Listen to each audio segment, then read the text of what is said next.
BNP নেতা ইশরাককে ঢাকা দক্ষিণ city কর্পোরেশনের মেয়র হিসেবে শপথ না পড়ানো সহ দুই উপদেষ্টার পদত্যাগ ইস্যুতে কয়েকদিন উত্তাল ছিল দেশের রাজনীতির মাঠ, যা নিয়ে কিছুটা বিপাকে পড়ে অন্তর্বর্তী সরকারও। হাইকোর্টের রায়ের পর এই আন্দোলন থামলেও সামনে আসে নতুন ইস্যু। গুঞ্জন উঠে পদত্যাগ করতে যাচ্ছেন প্রধান উপদেষ্টা ডক্টর মুহাম্মদ ইউনূস।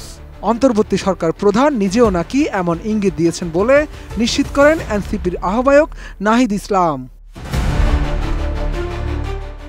এমন অবস্থায় বিষয়টি নিয়ে কথা বলেছেন বিএনপি সহ দেশের বেশিরভাগ রাজনৈতিক দলের নেতারা। ডক্টর ইউনূসের পদত্যাগের পক্ষে বিপক্ষেও নানা যুক্তিতর্ক উপস্থাপন করছেন কেউ কেউ। বিষয়টি নিয়ে বিএনপি স্থায়ী কমিটির সদস্য সালাউদ্দিন আহমেদ বলেছেন, প্রধান উপদেষ্টা ডক্টর মুহাম্মদ ইউনূসের পদত্যাগ চায় না বিএনপি, তবে করলে বিকল্প বেছে নেবে জাতি। 23 মে একটি বেসরকারি টিভি চ্যানেলকে দেয়া এক সাক্ষাৎকারে তিনি এই কথা বলেন। তবে প্রশ্ন, ডক্টর ইউনূস পদত্যাগ করলে তার বিকল্প হবেন কে? সালাউদ্দিন আহমেদ আরও বলেন, বিএনপি চায় নির্বাচনী রোডম্যাপ, কিন্তু সেদিকে না গিয়ে সংস্কারের কথা বলে সময় ক্ষেপণ করা হচ্ছে।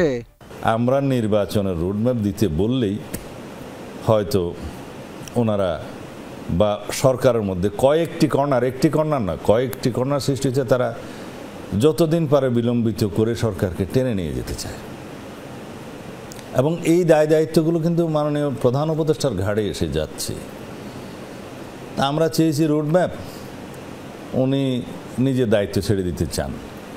রাষ্ট্র পরিচালনার বিষয়, এখানে আবেগের কোনো বিষয় নেই, আবেগ তাড়িত হয়ে কোনো সিদ্ধান্ত নেওয়ার বিষয় নেই। আমরা তো ওনার পদত্যাগ চাইনি, তারপরেও যদি উনি ব্যক্তিগতভাবে মনে করেন যে ওনার অসুবিধা, উনি থাকতে চান না, তখন জাতি সেটার বিকল্প চিন্তা করবে।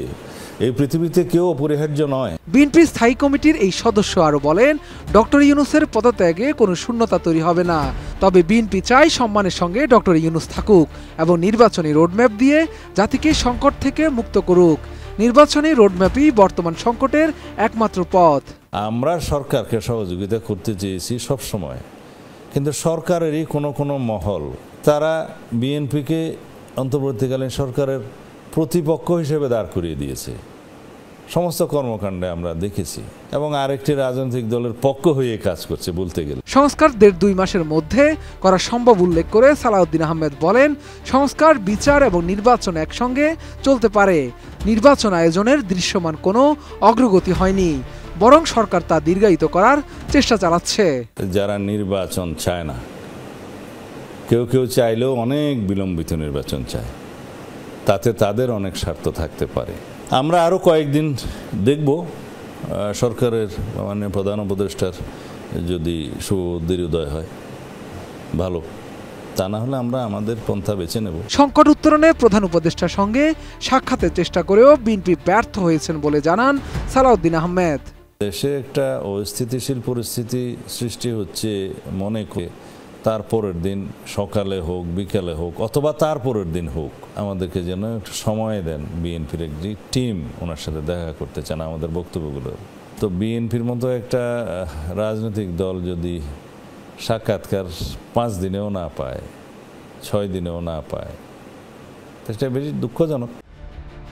শাহাদাত রিফাত, ATN নিউজ, ঢাকা।